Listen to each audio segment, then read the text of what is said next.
এইভাবে যে আমার সংসারটা ভেঙে যাবে বিশ্বাস করো বন্ধুরা, ভাবতে পারিনি।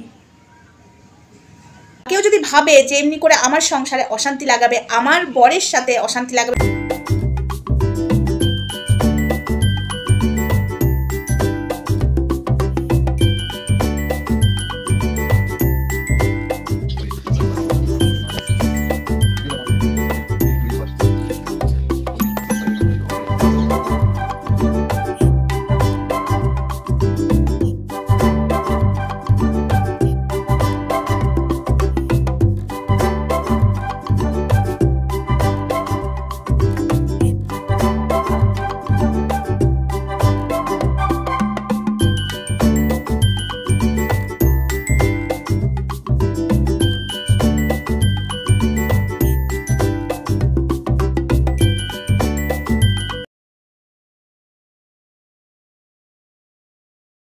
সকাল সকাল উঠে আমাকে রান্নাঘরেই আগে ঢুকতে হয়, কেননা আমাকে জল খাবার বানাতে হয়, তারপরে আমাকে অন্য কাজ করতে হয়। হাই ফ্রেন্ডস, সোমা ওয়ার্ল্ডে তোমাদেরকে অনেক অনেক স্বাগত, অনেক অনেক ভালোবাসা। গুড মর্নিং, তোমরা কেমন আছো? আমি ভালো আছি, যে যেখানে আছো আশা করি সবাই ভালোই আছো। কাজ অনেক পড়ে রয়েছে, এখনো তো কাজ কিছুই হয়নি। টিফিন বানিয়ে দিয়ে ওদেরকে খাইয়ে দিয়েছি, এবার এখন আমি বাইরের কাজ করব। রান্নাঘরে তো একটু বাদে ঢুকবো, এখনো বাইরে প্রচুর কাজ পড়ে আছে। এখন আজকে ঘর মোছা আছে, কালকে যেহেতু আমি ঘর মুছিনি, আজকে আমার ঘর মোছা আছে। এই দেখো বাইরে বাসন পড়ে আছে, আর এই দেখো মানে ভিজাবো এখনো। এগুলো করে তারপরে ঘর মুছবো, রান্নাও করব, তারপরে তো ঠাকুরের জায়গা আছে, ঠাকুর পরিষ্কার পরিচ্ছন্ন করবো, পুজো দেবো। তো ভিডিওটা দেখতে দেখো কন্টিনিউ, কেউ স্কিপ করো না, স্কিপ করলে অনেক কিছু মিস করবে। এই যে লাইটের ছটাগুলো পরে আর তখন ঘোলা ঘোলা হয়ে যায়, কে জানে কেন। তো চলো ভিডিওটা দেখতে থাকো।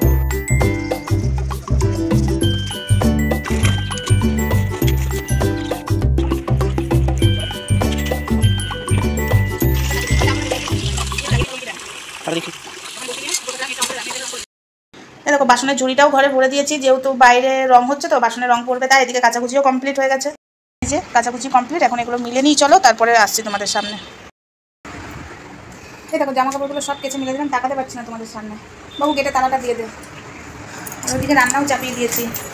ঘরে যখন থাকবি না ফ্যানের হাওয়াটা অফ করে দে, মানে ফ্যানটা অফ করে দে, ফ্যানের হাওয়াটা অফ করে দে। মানে কী সব, মানে এত গরমে কাজ করছি, কথাবার্তা উল্টো পাল্টা বলছি, বুঝতে পারছি। দেখো রান্না বসিয়ে দিয়েছি, এদিকে পটল ভাজা হয়ে গেছে, এদিকে আলু মানে পটলের আলু ভাজতে দিয়েছি, এদিকে ডাল বসাবো বলে তেল দিয়ে দিয়েছি, পেঁয়াজ ভাজবো, ভাত হয়ে গেছে। দেখো ভাতের ফ্যান ধরিয়ে ভাতের হাঁড়িও তুলে দিয়েছি। তো এত কাজের মাঝখানে আসতে পারছি না, মানে আরও কাজ আছে, এখনও ঘর মোছা বাকি আছে, তারপরে স্নান করবো, তারপরে পুজো দেবো, কমপ্লিট করে নিই, তারপরে আসছি তোমাদের সামনে। ও কী গরম। তো চলো পরে কথা হচ্ছে, আগে করে নিই ঝাড়া পর, তখন আবার দেরি হয়ে যাবে। এইদিকে আরও কাজ আছে, আরও ভিডিও করা আছে, বুঝতেই তো পারছো। তো চলো পরে কথা হচ্ছে। পটলের তরকারিটাও এই দেখো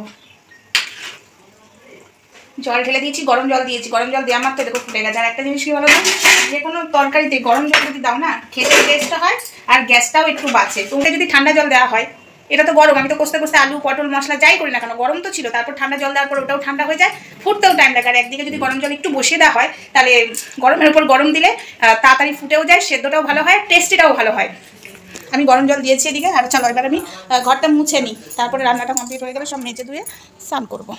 এখনও এখানে কিছু বাসন পড়ে আছে, টিফিন খাওয়ার বাসনই দেবো, ধোয়া হয়নি। স্নান করতে আগে ধুয়ে নেবো।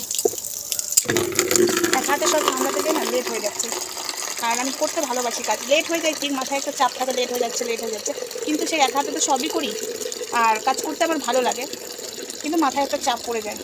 আর সব থেকে বেশি চাপটা পড়ে যে পুজোটা একটু লেট হয়ে গেলে আমার যেন কেমন লাগে, নিজেকেই কেমন লাগে। ঘর মোছা জল নিলাম, ওইদিকে তরকারি হতে হতে গোটা ঘরটা মোছা হয়ে যাবে, যেহেতু কালকে ঘর মুছিনি, তোমাদেরকে আগেই বলেছি। ঘরটাও মুছবো।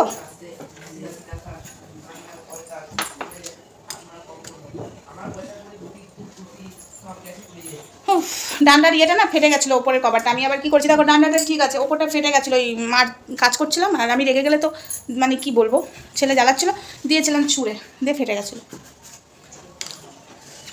ফিনাইলটাও শেষ হয়ে এসছে, এই যে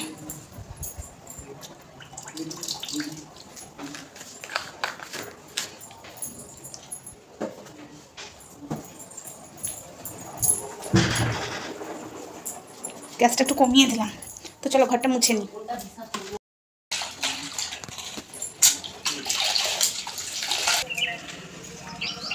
আজকে জানো এগুলো ধোয়া হয়নি, কালকে ধোয়া।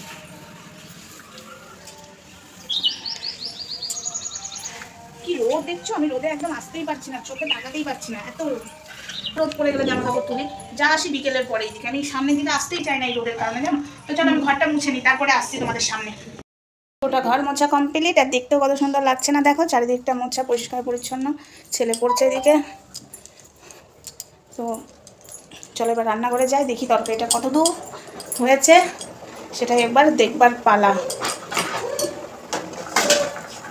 তরকারি তো তরকারির মতো ফুটছে,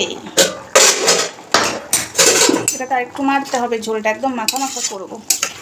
গ্যাসটা বাড়িয়ে দিই, একদম সেদ্ধ হয়ে গেছে।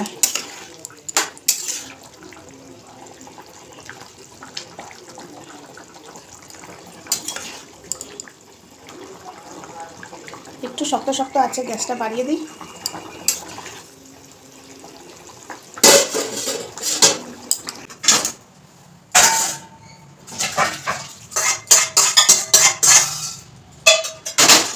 চলো এটাকে রেখে আসি।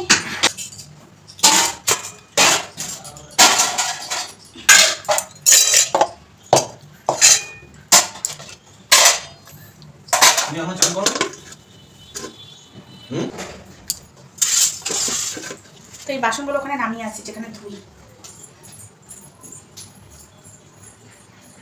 এগুলো নিয়ে যেতে বলে দিলাম।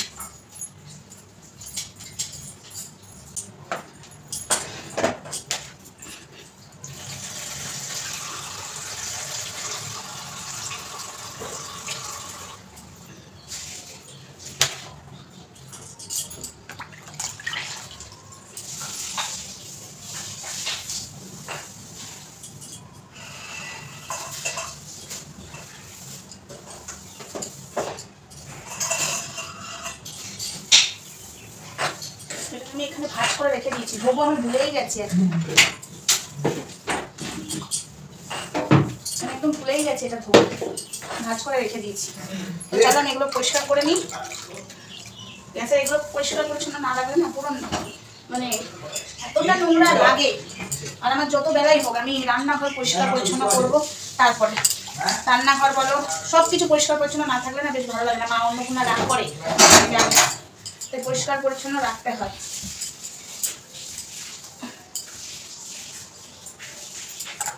ছেলে বারবার আসছে।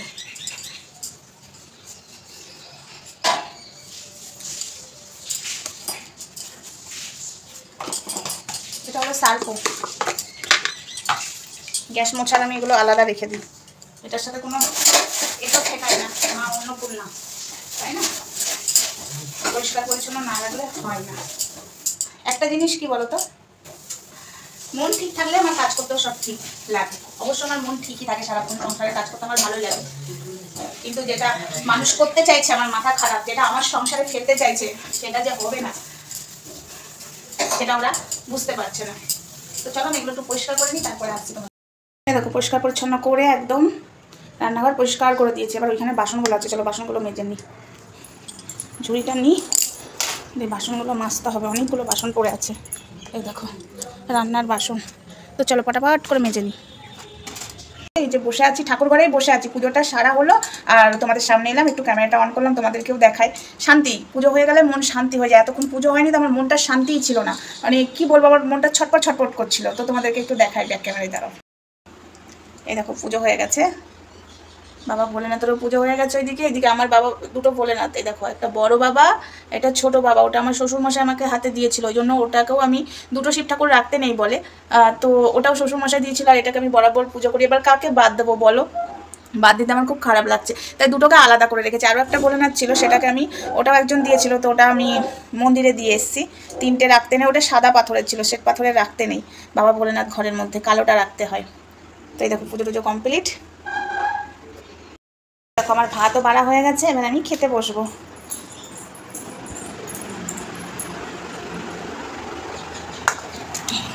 দেখতেই পাচ্ছ আজকে দুপুরের কি মেনু। তোমাদেরকে অবশ্য রান্না করতে করতে একটু দেখিয়েছি, বুঝেই ফেলেছো। আজকে মসুরির ডাল আর পটল আলুর তরকারি, আজকে বেশি কিছু করিনি। সবারই খাওয়া হয়ে গেছে, শুধু আমি একা বাকি ছিলাম। আমি তো ডাল দিয়ে ভাত খেতে ভালোই বাসি, আমি ডালটা লাস্টে চুমুক দিয়ে খাই। আজকে বেশি কিছু করিনি, আজকে শরীরটাও ভালো নেই, প্রচণ্ড খাটাখাটনি গেছে। লাস্টে আমি একা খাচ্ছি সব ছেড়ে। আমি ওই মানে অনেকে আছে না একদম মানে টেলে করে মাখিয়ে খেতে ভালোবাসে, আমি পারি না গো সব। আমি শুকনো শুকনো খেতে সব সময় ভালোবাসি। আর আমার একটু ঝোল ঝালটা ভালো লাগে, কিন্তু একটু মাখা মাখা গ্রেভি টাইপের থাকবে।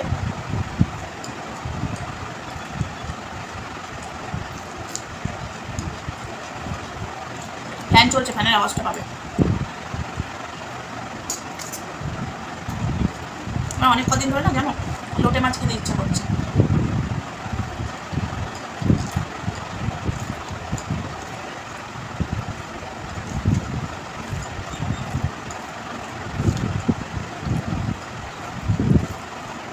আমি একটু ভাতটা বেশি খাই বরাবরই, দুবার ভাত খাই। দুপুরবেলার ভাতটা একটু বেশি খাই, রাতের ভাতটা একদম কম খাই।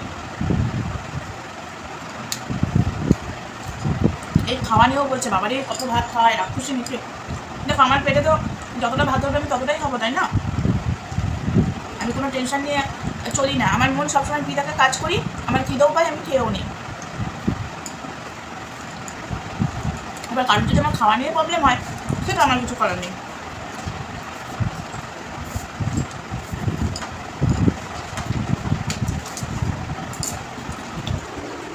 তো চলো আমি খেয়ে নিই, তারপরে কথা বলছি। আমার এক থালা খাওয়া দেখে অনেকের রাগ হয়, কিন্তু আমি প্রচণ্ড কাজও করি, আর আমি এই দুপুরবেলায় একটু মন ভরে ভাত খাই। আর আমার মন ফ্রি থাকে, আমার মনে কোনো টেনশন থাকে না, চাপ থাকে না। আর বাড়িতে যদি অশান্তি থাকে সংসারে, তাহলে সে খেতে পারবে না। তাই আমার খাওয়া দেখে কারোর এরকম বলাটা উচিত নয়। আর তোমরা বলছো বলতে পারো, বাট আমি খেয়েই যাবো। তো চলো আমি খাওয়া দাওয়াটা কমপ্লিট করে তারপরে আসছি, ঠিক আছে? খাওয়া দাওয়ার পরে একটু শুয়ে পড়েছি, আর ভালো লাগছে না। কাল অনেক রাতে ঘুমিয়েছি, সেটা তো তোমরা দেখেছো, আমার লাইভটা দেখেই বুঝতে পেরেছো কত রাতে লাইভটা কেটেছি। 12টা 10, 15 কি 20 এরকম, আমার ঠিক মনে পড়ছে না। তারপরে শুয়েছি, বেশ ঘুম হয়নি, কালকে দুপুরেও ঘুম হয়নি। আর আজকে একটু যদি না শুই না, আমি আর মানে তাকাতেই পারবো না, এতটা ক্লান্ত লাগছে আমার শরীরটা। বুঝতেই পারছো, চোখ মুখগুলো দেখো, দেখে সেই ছেলের পৈতে থেকে চলছে, শরীরের রেস্ট এখনও পাইনি। তো যাই হোক আমি একটু শুয়ে নিই। খাওয়া দাওয়া করলাম, একটু খাওয়া দাওয়া করার পর বাসন মেজেছি, খেয়ে দিয়ে শুতে আসিনি, কিন্তু অনেক কাজ সেরেছি তারপরে এসেছি, নাহলে তো গ্যাস হয়ে যাবে। তো চলো পরে দেখা হচ্ছে। আমি এই সামনে ঘরেই শুয়ে আছি, কারণ আমার ভেতর ঘরে ঢুকিনি, সামনে ঘরে সব দরজা জানলা খোলা আছে, তো বেশ মানে আরাম লাগে ওইদিকে। মানে অবশ্য আমি এইদিকে শুয়ে আছি, এদিকে জানালা বন্ধ আছে, দেখো এদিকে জানালা বন্ধ, ওইদিকে জানালা বন্ধ, ওইদিকে সব খোলা আছে। তো চলো আমি একটু ঘুমাই। এই ঘরে বেশ ভালো লাগে, এই রুমটাতে আমার। এই রুমটা মানে গরম, সারা গরম তো আমি এই রুমেই শোবো, প্রচুর ঠান্ডা এই রুমে। ভেতর রুমটা একটু গরম হলেও এই রুমটা প্রচণ্ডভাবে ঠান্ডা, আমি জানি না কেন, বাট ঠান্ডা, দুতলা তো, তাই জন্য ঠান্ডা। তো চলো পরে কথা হচ্ছে, একটু ঘুমিয়ে নিই। এইভাবে যে আমার সংসারটা ভেঙে যাবে বিশ্বাস করো বন্ধুরা, ভাবতে পারিনি। আজ বিশাল অশান্তি আমার বাড়িতে, বিশাল অশান্তি। আজ ইউটিউবের কারণে সংসার ভেঙেছে, আমি কাউকে দোষারোপ করবো না। আজ ইউটিউবের কারণেই আমার সংসারটা ভেঙেছে, আমি কাউকে দোষারোপ করবো না। আজকে এই প্ল্যাটফর্মটার জন্য আজকে এসেছি, ন্যায্য কথা বলি, প্রতিবাদ করি বলে আজ আমাকে এরকম কথা শুনতে হচ্ছে বাড়ি থেকে। এরকমভাবে আমার সঙ্গে হবে আমি এটা বিশ্বাস করো ভাবতে পারিনি, বুঝতে পারিনি। এটাই ভেবেছিল তো সোমার এরকম করে আসবে, সোমা কখনোই নয়, সোমা এরকম আসবে না। সোমার বর সোমার পাশে থাকে, আর সোমা যে কতটা সৎ সোমার বর সেটা নিজে জানে, ঠিক আছে? অনেকে অনেক কিছু করতে চাইলে, বাট হলো না। একটাই কথা বললাম না, নিজে ভালো তো জগৎ ভালো, নিজে খারাপ তো জগৎ খারাপ, এটা আমি জানি। তাই একটা কথাই বলছি, শোনো, বলতে সবার মজা লাগে, কিন্তু মুখে একটা কথা বলে দিলাম সেটা কখনো হয় না। প্রমাণটা কেউ দিতে পারবে? এরকম ধরনের কাদা ছিটানো হলো আমার গায়ে।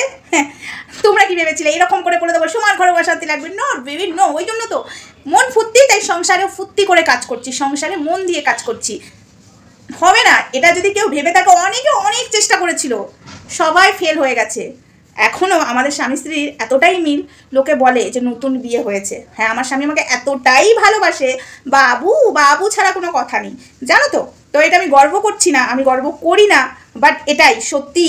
বাট কোনো কিছুই এফেক্ট ফেলতে পারবে না। নিজে ভালো তো জগৎ ভালো, একটা কথা আমি খুব মানি, নিজে ভালো তো জগৎ ভালো, নিজে খারাপ তো জগৎ খারাপ। কি বন্ধুরা, তাই তো? তুমি যদি নিজে ভালো হও, তোমার আশেপাশে খারাপ জিনিসটা দেখেও তোমার ভালো লাগবে। বাট তুমি যদি খারাপ হও, আশেপাশের মানুষ যদি ভালো থাকে, জিনিস ভালো থাকে, সেটাকেও তোমার খারাপ লাগবে। তাই কথাতেই আছে, নিজে ভালো তো জগৎ ভালো, নিজে খারাপ তো জগৎ খারাপ। তাই আমার দেখো, আমি সংসারের কাজ করছি, যেটুকু পাচ্ছি তোমাদের সাথে শেয়ার করছি, আর নিজে ঘুমাচ্ছি, খাচ্ছি, যাচ্ছি, ব্যাস। তারপরে তোমাদের সাথে কথা বলছি, লাইভে আসছি, ভিডিও করছি, সব কিছু করছি তো। কেন করছি? মন ঠিক আছে, সব কিছু ঠিক আছে। কেউ যদি ভাবে যে এমনি করে আমার সংসারে অশান্তি লাগাবে, আমার বরের সাথে অশান্তি লাগাবে এরকম নোংরা কুৎসিত কথা বলে, বাট সেটা হবে না। আমার বর আমার পাশে থাকে, আমার বর আমাকে সহযোগিতা করে। আর সবার থেকে না বড় সহযোগিতা ফ্যামিলির লোক করে, আমার পরিবারের লোক আমাকে সহযোগিতা করে। এই কারণে সহযোগিতা করে, সোমা কোনোদিন মিথ্যা কথা বলে না। সোমা সবসময় সত্যের পাশে থাকে, আর সত্যের জয় হয়। যাই করি না কেন সত্যের জয়টা হতেই হবে। কারোর কিছু খারাপ হোক সেটা দেখে আনন্দ করব, এই সোমা একদমই না। যেমন তোমাদেরকে আমি উদাহরণ দিচ্ছি, আমার শত্রুপক্ষকেও কেউ যদি স্ট্রাইক দেয়, আমি সেটার জন্যও লড়েছি। তাকে, সে হয়তো আমাকে কত গালাগালি দিয়েছে, সে আমাকে কত বাজে কথা বলেছে, কিন্তু তাকে যখন কেউ স্ট্রাইক দিত, তারপরেও সেসব কথা ভুলে যেও তার পাশে দাঁড়াতাম। আমি এরকমই, খারাপ জিনিসটা আমার শত্রুর সাথে হোক বা মিত্রর সাথে হোক, সেটা দেখে আনন্দ করব, নিজে আনন্দ ফিল করব, মজা নেবো, সেটা আমি একদমই চাই না। রইল বাকি ঈশানীর কথা, আমি কিছু এই ভিডিওতে বলতে চাই না, কিন্তু আমার শুনেও খারাপ লাগছে, কারণ এটা বলেছিলাম। দেখ বাবু করে বলেছিলাম, ও আমাকে অনেক কথা বলেছে, আমি ওকে অনেক কথা বলেছি, বাট বাবু করে বলেছিলাম। আমি জানতাম এই দিনটা আসবে, তো থাক, আমি পরের ভিডিওতে বলবো। ভিডিওটা অনেকটা বড়ই হয়ে গেল। এই বিষয়ে আমার কিছু কথা বলা আছে, ভিডিও হোক বা লাইভ হোক আসবো আমি। খুব